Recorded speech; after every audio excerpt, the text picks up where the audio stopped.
अल्हम्दुलिल्लाहि रब्बिल आलमीन अस्सलातु वस्सलामु अला रसूलिहिल करीम। अस्सलामु अलैकुम नाज़रीन इकराम।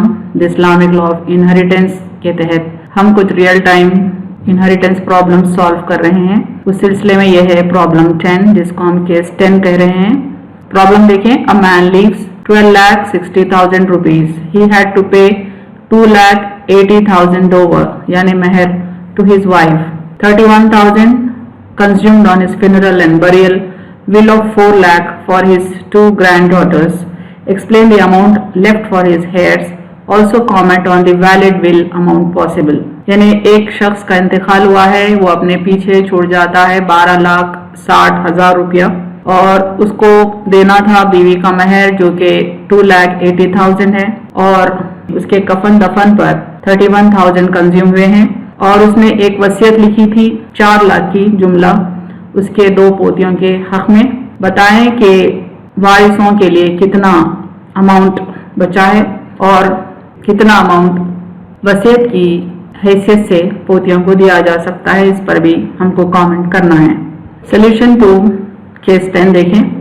पहला स्टेप है सबट्रैक्ट द अमाउंट ऑफ महर and funeral expenses from the amount left by the deceased. यानी मरने वाले ने जितना पैसा छोड़ा है उसमें से महर की रकम और वो खर्चा निकाल दें जो मरहूम के कफन दफन पर हुआ है, तो जो बाकी रहेगा हम उसको कहेंगे एसेट्स। ये देखें, उसने 12,60,000 अमाउंट छोड़ा था, इसमें से हम निकाल रहे हैं महर का अमाउंट दैट इज 2,80,000 और साथ में कफन दफन का खर्चा भी जो कि 31,000 रहा।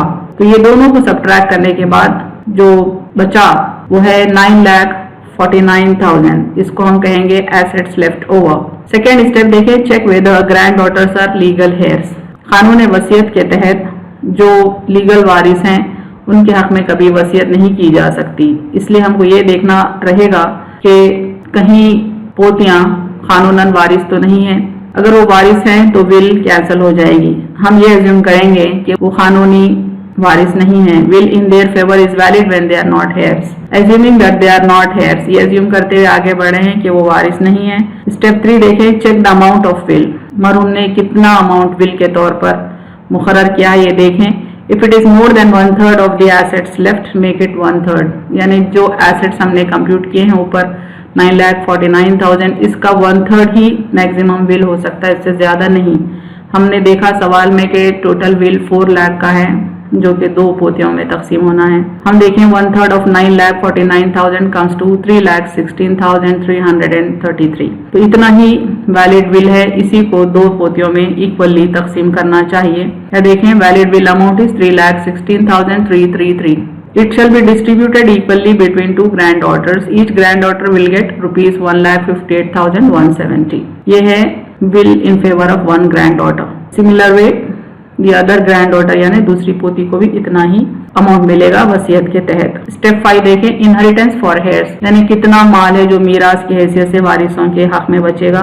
एसेट्स हमने जो ऊपर कंप्यूट किए हैं उसमें से विल अमाउंट निकाल दें जो कि एसेट का 1/3 हमने अभी कंप्यूट किया था 3,16,333 निकाल दें 9,49,000 से, तो बचेगा 6,32,666। ये अमाउंट है जो कि वारिसीन में तकसीम होगा मीरास की हैसियत से या तरके की हैसियत से। इसका एक्सप्लेनेशन मैंने इस पाई डायग्राम में बताया है। देखें, यानी लीजेंड है।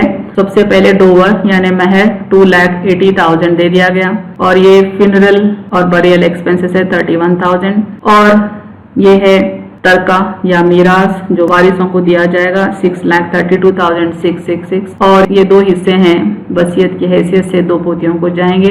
एक हिस्सा है 1,58,170 और दूसरा हिस्सा भी उतना ही होगा।